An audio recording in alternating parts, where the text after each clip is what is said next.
الحمد لله نحمده ونصلي ونسلم على رسوله الكريم أما بعد فأعوذ بالله من الشيطان الرجيم بسم الله الرحمن الرحيم رسول اللہ صلی اللہ علیہ وسلم کی سنت مبارک خوشبو لگانا بھی ہے۔ آپ صلی اللہ علیہ وسلم نے اس عمل کو پسند فرمایا اور اللہ کے حکم سے ہی حالت احرام میں خوشبو سے منع فرما دیا، کیونکہ رب کا حکم ہے، وہ چاہے تو صحیح بات کو غلط بھی کہہ سکتا ہے، کیونکہ اس نے ہی صحیح اور غلط کو پیدا کیا ہے۔ تو نبی علیہ الصلوۃ والسلام نے جس طرح سر ساری زندگی ڈھکا، اسی طرح آپ نے خوشبو لگانے کو بھی بے حد پسند فرمایا کہ اس سے اگلے انسان کے سامنے بھی اچھے اخلاق کا مظاہرہ ہوتا ہے، اور ہمارے نبی کریم صلی اللہ علیہ وسلم کسی انسان کو تکلیف بھی نہیں کبھی پہنچاتے تھے، اور آپ کی عادت نہیں تھی۔ اسی طرح سونے کے انداز میں بھی نبی کریم صلی اللہ علیہ وسلم کی بڑی خوبصورت اور زبردست سنت ہے، اور آپ صلی اللہ علیہ وسلم سیدھی جانب دائیں طرف کروٹ لے کر، اور یہ سیدھا ہاتھ ہے نا، اس کو یہاں ایسے یوں رکھ کر اور سیدھی کروٹ پہ لیٹ کر، اور دونوں پیروں کو جس طرح یہ ابھی مڑے میں نا، تو ہلکا سا خم دے کر دونوں پیروں کو اور ہاتھ کو یہاں رکھ کے، اور پھر آپ دعا پڑھتے تھے اللہم بسمک اموت و احیا 3 بار۔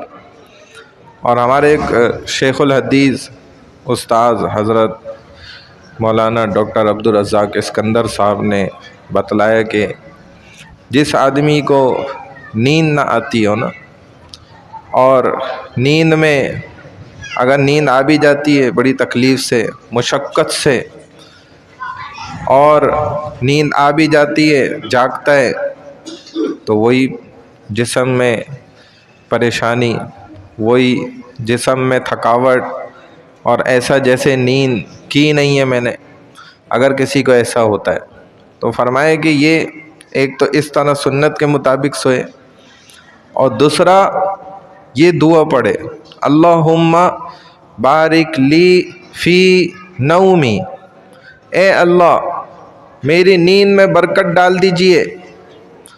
اور جس چیز میں آپ اللہ کو ذمہ دار بنا دیں برکت ڈالنے کا، ویسے تو ہر چیز میں، ہر معاملے میں انسان کو اپنے ہر عمل میں اللہ سے برکت مانگنی چاہیے، جو بھی حلال اور جائز اعمال ہے۔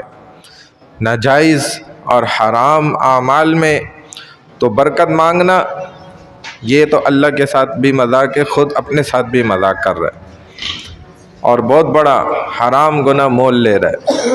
تو حلال کاموں کے اندر برکت مانگنا، ہر کام میں، یا اللہ میری روزی روٹی میں، میری کمائی میں، میری دکان میں، میرے کاروبار میں، میرے گھر میں، میرے بچوں میں، اولاد میں، ہر چیز کے اندر، میرے وقت میں آپ برکت ڈال دیں، میرے سونے میں، میرے جاگنے میں، ہر چیز کے اندر۔ تو فرمائے کہ یہ دعا کر رہے اللہم بارک لی فی نومی، اے اللہ میری نیند کے اندر آپ برکت ڈال دیں۔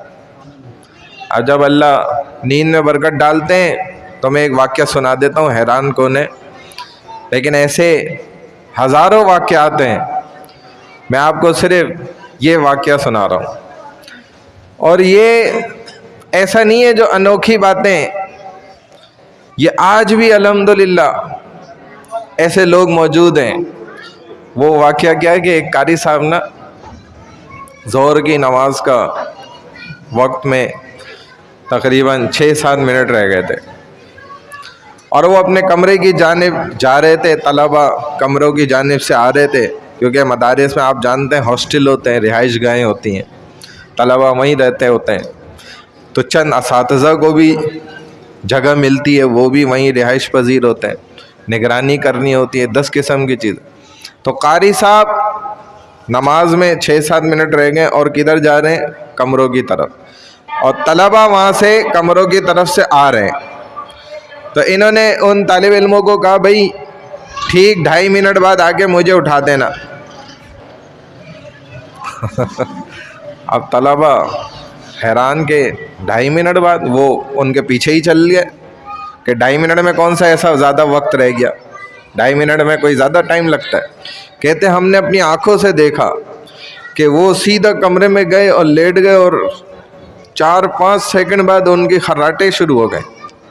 اور ٹھیک تقریباً 2.5 منٹ بعد ہم نے جا کے ان کے پیر دبا دیے تو اٹھ کے کھڑے ہو گئے اور کہنے لگے الحمدللہ، دعائیں پڑھی اور کہا کہ میری نیند پوری ہو گئی.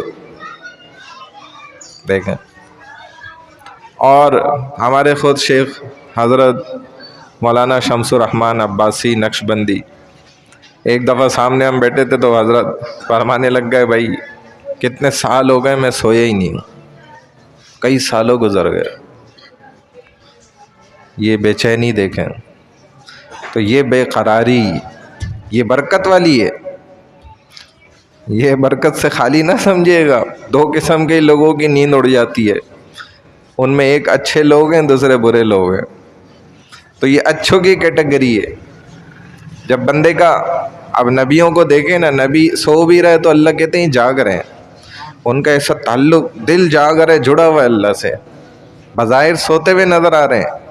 موسیٰ علیہ السلام سو رہے ہیں لیکن عصا پہرا دے رہا ہے. جادوگروں نے وہیں دیکھ کے کہہ دیا یہ جادو ہے ہی نہیں، یہ جادو. کیونکہ وہ جانتے تھے ہم نے تو اپنی لاٹھیوں میں، رسیوں میں پارا بھرا ہوا تھا. چونکہ وہ فرش گرم ہوتا ہے تو پارے کا کام کیا ہے؟ گرم چیز پہ اچھلتا ہے. آپ تو مجھ سے زیادہ ماشاءاللہ سمجھدار ہیں. تو وہ جادوگر جانتے تھے ہماری رسیاں اور ہماری لاٹھیاں تو اس وجہ سے اچھل رہی تھی. ہم جادوگر، آنکھوں کا کھیل سارا. تو یہ موسیٰ کا عصا جو ہے یہ جاگ رہے، تو اس کا مطلب یہ خود کہاں سے سو رہے ہوں گے. کیونکہ جادوگر جانتے تھے کہ جادوگر سو گیا اس کا جادو سو جاتا ہے اس کے ساتھ.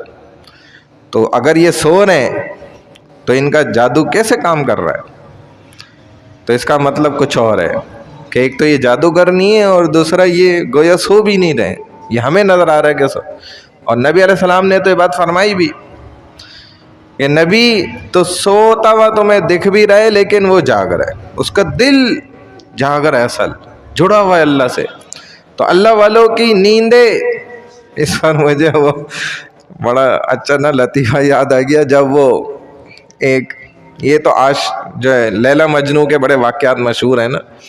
ایک ہمارے زمانے میں بھی ایک عاشق نے نا اپنی معشوقہ کو نا، محبوبہ کو کہا کہ ارے بھائی بت پوچھو رات کیا ہوا نا. اب اس نے بڑے اس سے کہ نہیں بتاؤ بھائی.